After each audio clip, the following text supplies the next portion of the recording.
It's finally 2117, and it's time to open up this year's time capsule. Let's see what's inside. In the years 1999 through 2015, TV was the epicenter of mass media, until when in 2015, online streaming became more efficient and cost-effective enough to give televisions a run for its money.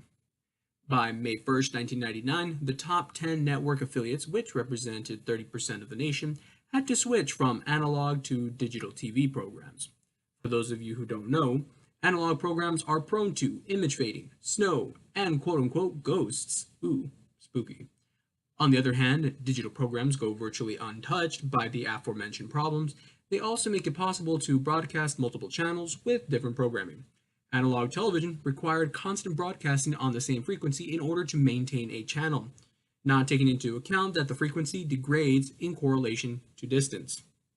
By November 1st of the same year, the top 30 network affiliates, represented 53% of the country, had to follow the same regulations, and by May 1st, 2002, all remaining network affiliates were to be converted to digital stations, so the FCC could auction off the old analog frequencies and net a profit. During its unrivaled run, TV kept its audiences on a strict schedule, be it for news or entertainment. Audiences had to be on time to keep up with the times. Actors worth the time and money were shown on the small screen, while lesser-known actors were left to collect notoriety elsewhere. Though not as effective as the radio, channels such as MTV would broadcast music videos, spreading a band's product as well as the television's reach in mass media. However, when online streaming took hold and audiences no longer had to stick to time slots, television went on a severe decline.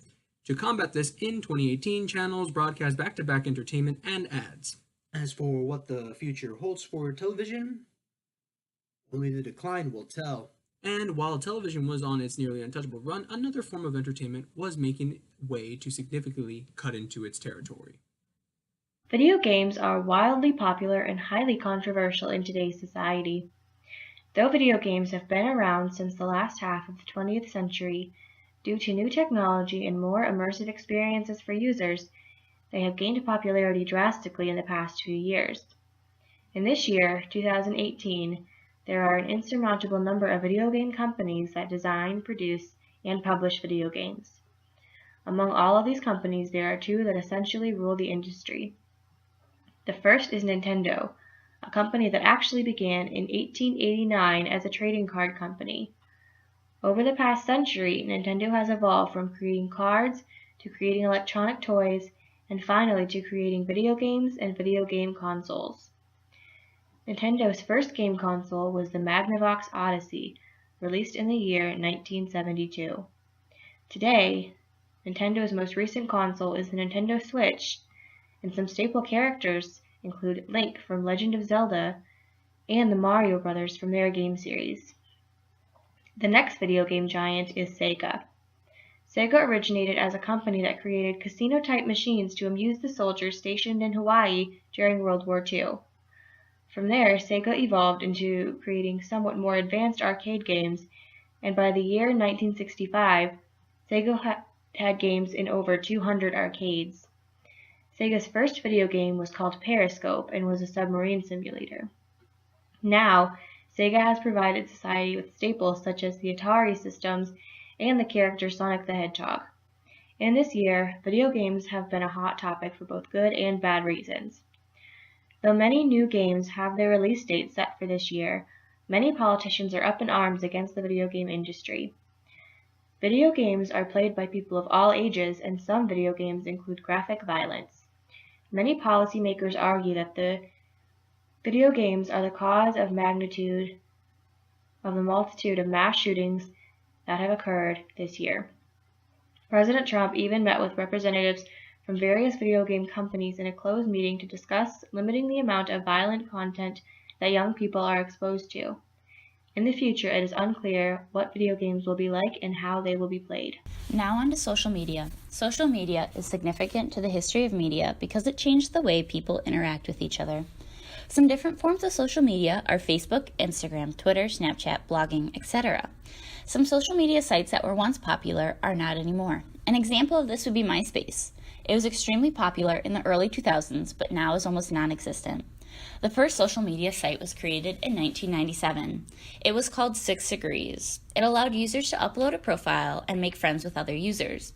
This sounds a lot like Facebook, which was created in 2004 by Mark Zuckerberg, which now has 2.19 billion monthly active users in 2018. It is a very popular worldwide site. On Facebook, you can connect with friends and loved ones by messaging them or tagging them in photos. You can post statuses of your feelings or things that are going on in your life. Moving on to Twitter, which is also another very popular site. Twitter was founded on March 21st, 2006. Twitter is an application where you are allowed to post and interact with messages known as tweets. You can retweet other people's ideas and share them on your page. You can also direct message someone so that the public cannot see. Next is Instagram, which is an application that was founded on October 6, 2010. For this social media, you upload photos and share with friends and loved ones. The main purpose of this application is to share photos and videos. You can also go live on this application and speak to people in real time. Lastly, I want to talk about one of the more recent applications, which is Snapchat. Snapchat was founded on September 16, 2011. Snapchat is used for individuals to send pictures or messages to family for short periods of time. You can also post a story that will last 24 hours, like Instagram. With Snapchat, you can keep updated with the news and what's going on around the world. There are many other social media platforms that are used, but I just wanted to cover the most basic and popular ones that are important to today's society. In 2018, social media is a vital part of society's daily routines. Daily social media usage of global internet users is about 135 minutes per day. That is about 2.5 hours a day. In other words, this means people use social media about 912.5 hours a year. Social media solves a lot of problems and makes things a lot more convenient for individuals.